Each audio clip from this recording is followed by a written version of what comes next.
चौथे टेस्ट मुकाबले से ऋषभ पंत होंगे बाहर, तो टीम मैनेजमेंट का होने वाला है सबसे बड़ा फैसला। आखिरकार टीम मैनेजमेंट ऋषभ पंत को लेकर के क्या फैसला करने वाली है, और क्या ऋषभ पंत अब चौथे टेस्ट मुकाबला जो कि ओल्ड ट्रैफर्ड में खेला जाने वाला है वहां पर क्या नहीं खेलेंगे, और अगर वो नहीं खेलते हैं तो नंबर 3 पर कौन खेलेगा। आखिरकार नंबर 3 का बल्लेबाज कौन होने वाला है, क्योंकि ऋषभ पंत की जगह पर जो खिलाड़ी आएगा वो नंबर 6 की जगह पर लेगा। तो इन सबको लेकर के हम आपको इस वीडियो में बताने वाले हैं कि आखिरकार क्या कुछ होने वाला है, क्या खबर जो है वो इंग्लैंड से निकल करके आ रही है, टीम इंडिया की क्या तैयारी चल रही है, और भारत को अगर सीरीज में बने रहना है या सीरीज जीतने की उम्मीद बरकरार रखनी है या सीरीज को ड्रॉ भी करवाना है, तो अगला टेस्ट मुकाबला जो कि मैनचेस्टर के ओल्ड ट्रैफर्ड मैदान पर खेला जाएगा वहां पर जीतना बेहद जरूरी होगा। तो क्या कुछ है यह सब हम आपके साथ में इस वक्त बात करने वाले हैं।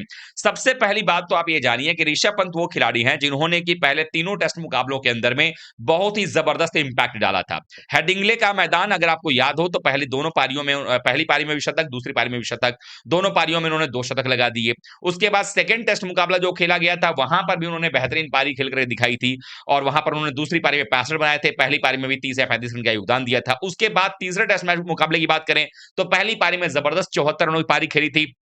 रनआउट होने से पहले तक भारत का पलड़ा जो है ऋषभ पंत और केएल राहुल की उस पार्टनरशिप ने जगाया हुआ था, 141 रन बना करके और बढ़ाया हुआ था। लेकिन जैसे ही ऋषभ पंत आउट हुए उसके बाद भारतीय टीम का जो पलड़ा है वो ना सिर्फ नीचे की तरफ आया बल्कि मामला ही खत्म हो गया, और हमारी लीड लेने की जो संभावनाएं थी वो खत्म हो गई। लेकिन अब तीसरा टेस्ट मुकाबला भारतीय टीम हार गई है, और ये बात सच उतना ही है कि पहले टेस्ट मुकाबले को और तीसरे टेस्ट मुकाबले को जो भारतीय टीम हारी है, दोनों ही टेस्ट मुकाबलों में अधिकतर सेशंस भारत ने जीते हैं। अधिकतर जगहों पर भारतीय टीम का जो पलड़ा रहा है वो भारी रहा है, लेकिन जो हम सेशंस हारे हैं वो इतने बुरी तरीके से हारे हैं जहां पर इंग्लैंड की वापसी जो है वो पक्की होती नजर आई। इसीलिए सीरीज में अगर आप देखें तो ये सीरीज में भारतीय टीम को 3-0 से आगे होना चाहिए था। सीरीज अभी तक हमें जीत जाना चाहिए था, और हम ये सोच रहे होते कि अगले 2 टेस्ट मुकाबलों में कौन से प्रयोग किए जाएं, कैसे सीरीज हम 4-0 से जीतेंगे कि 5-0 से जीतेंगे, इसकी चर्चा होनी चाहिए थी। लेकिन वो चर्चा के बजाय अब ये हो रहा है कि भारत क्या अगले मैच में बराबरी कर पाएगा, फिर सीरीज बराबर पर लेकर के आ पाएगा या नहीं लेकर के आएगा, क्योंकि दूसरा टेस्ट मैच हमने 336 रन से जीता था पहला टेस्ट मैच हारने के बाद। तो अब अगर आप देखेंगे तो ये सीरीज जो है वो पहला टेस्ट मैच खत्म होने के बाद और दूसरा टेस्ट मैच खत्म होने के बाद 1-1 की बराबरी पर था। यानी उसके बाद आप मान के चलें कि ये सीरीज 3 मैच की हो चुकी है। 3 मैच में से पहला मैच इंग्लैंड जीत चुका है। तो ऐसा नहीं है कि आप दूसरा और तीसरा मैच नहीं जीत सकते हैं, दूसरा और तीसरा मैच भी आप जीत सकते हैं। लेकिन अब उसमें सवाल यह है कि आपको दूसरे और तीसरे टेस्ट मुकाबले के लिए जो प्लेइंग 11 आपकी होने वाली है वो बेहतरीन होने की जरूरत होगी। ऐसे में आपकी प्लेइंग 11 के सबसे मजबूत हिस्सेदार अगर कोई है वो है ऋषभ पंत। अब ऋषभ पंत को लेकर जो खबर आ रही है वो ये कि उनकी उंगली की जो चोट है, जो बाएं हाथ के इंडेक्स फिंगर में चोट लगी थी, उसकी वजह से अभी तक उन पर संशय के बादल मंडरा रहे हैं कि क्या वो खेलेंगे या नहीं खेलेंगे। अब इसमें दो धड़ा है, मैनेजमेंट इस बात को फैसला करेगा कि क्या फैसला लेना है, क्या वो खेलें या ना खेलें। एक धड़ा वो है जो ये कह रहा है कि ऋषभ पंत को खिलाया जाए, बतौर बल्लेबाज खिलाया जाए, यानी कि ऋषभ पंत विकेट कीपिंग ना करें और बतौर बल्लेबाज वो खेलें। दूसरा धड़ा ये कह रहा है कि नहीं भाई, अगर वो विकेट कीपर के तौर पर नहीं खेलेंगे तो सिर्फ बल्लेबाज के तौर पर कैसे खेलेंगे। अब इसमें यह बात आ रही है कि क्या ऐसा भी हो सकता है कि केएल राहुल विकेट कीपिंग का जो है वो जिम्मा संभाल लें और उसके बाद भारतीय टीम के लिए ऋषभ पंत बतौर बल्लेबाज खेल जाए। तब ये सवाल आता है कि बतौर बल्लेबाज अगर ऋषभ पंत खेलेंगे तो आउटफील्ड में तो उनकी उंगलियों में चोट लगने के चांसेस और भी ज्यादा बढ़ जाते हैं। तो क्या ये रिस्क टीम मैनेजमेंट लेने वाली है। फिर सवाल ये आता है कि ऋषभ पंत की जो बल्लेबाजी रही है सीरीज के अंदर में, वो बल्लेबाजी इतनी शानदार रही है और भारतीय मिडिल ऑर्डर के लिए ऋषभ पंत का खेलना इतना जरूरी है, क्योंकि ऋषभ पंत के खेलने से ना सिर्फ भारतीय टीम मजबूत होती है बल्कि ऑपोजिशन के ऊपर यानी इंग्लैंड के ऊपर में भी दबाव बढ़ेगा। इसके लिहाज से अगर आप बात करेंगे तो ऋषभ पंत का खेलना चाहिए। मेरा भी मानना है कि ऋषभ पंत को इस टीम में खेलना ही चाहिए, चाहे वो सिर्फ बल्लेबाज के तौर पर ही खेले।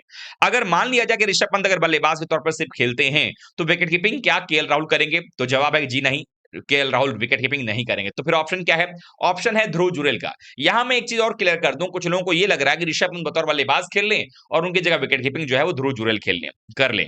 तो ऐसा नहीं होता है। नियम यह कहता है कि अगर आप मैच के दौरान कोई खिलाड़ी चोटी रहे तभी आपको रिप्लेसमेंट मिलेगा, पहले से आ रही चोट की वजह से आप ऐसा नहीं कर सकते। मतलब कि अगर आप ध्रुव जुरेल को बतौर विकेट कीपर बल्लेबाज खिलाना चाहते हैं तो ध्रुव जुरेल को बतौर किसी एक खिलाड़ी को ड्रॉप करके ही आप लेकर के आ सकते हैं। ऐसे में एक खिलाड़ी ऐसा है जिसके पर ऊपर तलवार लटक रही है कि आप उसको बाहर का रास्ता दिखा सकते हो, और वो खिलाड़ी कौन है, वो खिलाड़ी कोई और नहीं, वो है करुण नायर। करुण नायर ने एक मौका मांगा था क्रिकेट से, अभी तक 6 मौके दे दिए जा चुके हैं और हाईएस्ट स्कोर उनका इस बीच 6 पारियों में सिर्फ 40 का रहा है।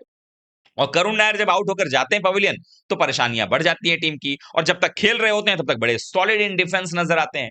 तो इस सूरत के अनुसार अगर देखा जाए तो करुण नायर को आप ड्रॉप करेंगे। फिर अगला एक सरदर्द आ रहा है, वो ये कि फिर नंबर 3 पर कौन खेलेगा, क्योंकि करुण नायर तो नंबर 3 पर खेल रहे थे। तो क्या नंबर 3 पर ध्रुव जुरेल खेलेंगे, जबकि ध्रुव जुरेल अभी तक नंबर 3 पर टीम इंडिया के लिए खेले नहीं, वो नंबर 6 नंबर 7 पर खेलते हैं।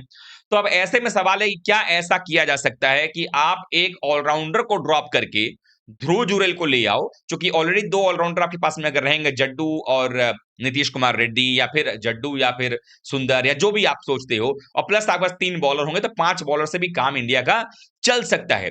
अब ये वो फैसले हैं जिसको लेना बाकी है, क्योंकि आप ऋषभ पंत को अगर बल्लेबाजी वो कर सकते हैं, विकेट कीपिंग नहीं करेंगे, तो भी आप चाहोगे कि ऋषभ पंत आपकी टीम में रहें। तो ये सबसे बड़ा सवाल बनकर क्या रहा है कि क्या ऋषभ पंत को खिलाया जाएगा या नहीं खिलाया जाएगा।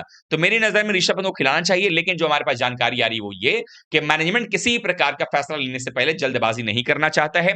मैनेजमेंट अभी इंतजार कर रहा है, क्योंकि अभी अगर हम आपको ये वीडियो जब आप देख रहे हैं 19 तारीख है, 3 दिनों के बाद जो है 23 तारीख से मैच होगा। 23 तारीख से जो है वो चौथा टेस्ट मैच ओल्ड ट्रैफर्ड के मैदान पर शुरू हो जाएगा। अब ऐसे में कई सारे सवाल हैं कि भाई 3 दिन में क्या हो जाएगा। तो आप सबने देखा होगा कि जब रात भर रेस्ट करते थे तो बल्लेबाजी के लिए आते थे, उनकी उंगलियों का चोट कैसा है ये हमें अपडेट मिलेगा मैच से एक दिन पहले, जो प्री मैच प्रेस कॉन्फ्रेंस होगा उसमें।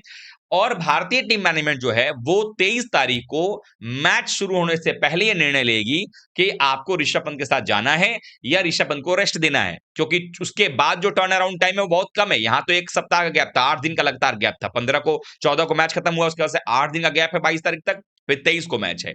तो उसके बाद जो है 23 से 27 होगा, और उसके बाद फिर 4 दिन का गैप होगा, और 31 जुलाई से 4 अगस्त के बीच में आखिरी मैच होगा। तो इसलिए मैनेजमेंट ये तय कर रहा है, और मैनेजमेंट अभी तक ये क्लैरिटी ऑफ थॉट नहीं लेकर के आ पाया है कि क्या ऋषभ पंत खेलेंगे या नहीं खेलेंगे। तो मेरी नजर में ऋषभ पंत जो है अगर वो खेलते भी हैं तो सबसे बेहतर बात होगी भारतीय टीम के लिए कि भारत की बल्लेबाजी मजबूत रहेगी। तो अगर सिर्फ बल्लेबाज के तौर पर भी खिलाना हो तो आप खिला सकते हैं, इसमें कहीं को दो राय वाली बात नहीं है। लेकिन अगर बतौर बल्लेबाज अगर वो नहीं खेल पा रहे हैं, उनको बल्लेबाजी में भी दिक्कत अगर हो रही है, तो फिर उस केस के अंदर में, उस सिनेरियो के अंदर में थोड़ा-सा समझ-बूझ के साथ ही टीम मैनेजमेंट को फैसला लेना पड़ेगा। हालाँकि ये बात तय है कि करुण नायर की जगह अब पक्की नज़र नहीं आ रही। करुण नायर की जगह पर किसी खिलाड़ी को लाना पड़ेगा। तब सवाल ये उठता है, क्या वो साई सुदर्शन आएँगे या वो ध्रुव जुरेल आएँगे? और अगर साई सुदर्शन नहीं आते हैं, करुण की जगह ध्रुव जुरेल आते हैं और ऋषभ पंत भी खेलते हैं, तो उस केस में नंबर 3 की परेशानी, नंबर 3 कौन खेलेगा? अगर आप ये समझ लें कि ध्रुव जुरेल सिर्फ आते हैं और बाकी पूरी टीम जो है अगर एक जगह पे रहती है, एक ही टीम आप खिलाते हो, सिर्फ ध्रुव जुरेल आते हैं, तो उस केस में आप एक काम और कर सकते हो कि आपके पास जो है वो पूरा का पूरा माहौल आपका बनेगा, और कहीं न कहीं आप ये सोचेंगे कि नंबर 3 के ऊपर में क्या सुंदर को ट्राई किया जा सकता है, ये वाशिंगटन सुंदर नंबर 3 पर चले जाएँ, या फिर ऋषभ पंत को कहा जा सकता है कि आप नंबर 3 जाकर के खेलें। ये सारी चीज़ें ऐसी हैं जिसके बारे में बातचीत हो सकती है। लेकिन आप लोगों का क्या सोचना है? आप लोगों को क्या लगता है? क्या यहाँ पर जो कुछ परिवर्तन होगा या नहीं होगा? क्या आप लोग सहमत हैं कि ऋषभ पंत जो है सिर्फ बल्लेबाज के तौर पर खेलें, या आप लोगों को लगता है कि नहीं, अगर वो विकेट कीपिंग नहीं करते हैं तो नहीं खेलना चाहिए? जो कुछ भी आपको लगता है कमेंट करिएगा, वीडियो को लाइक कीजिएगा, शेयर कीजिएगा, चैनल सब्सक्राइब कर लीजिएगा। मिलते हैं किसी और बड़ी खबर के साथ, तब तक के लिए बहुत-बहुत धन्यवाद। थैंक यू सो मच दोस्तों।